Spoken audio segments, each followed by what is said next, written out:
Assalamualaikum bang. Waalaikumsalam. Saya nak tanya lah kan. Okey. Betul ke setiap kali kalau servis aircon mesti kena top up gas?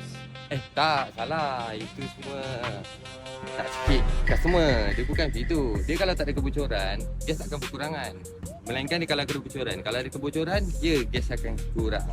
Setiap kali servis aircon takkan kau top up gas. Kalau macam itu, 100 customer bankrupt lah semua.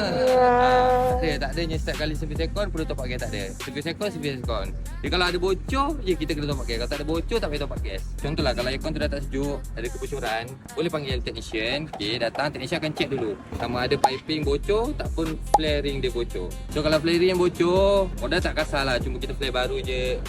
And then buat balik. So kalau piping bocor, kita akan tukar piping baru. Satu set semua.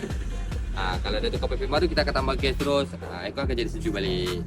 So kalau nak panggil kita, panggil NM Aircon, boleh tekan link di bio. Okey. Terima kasih.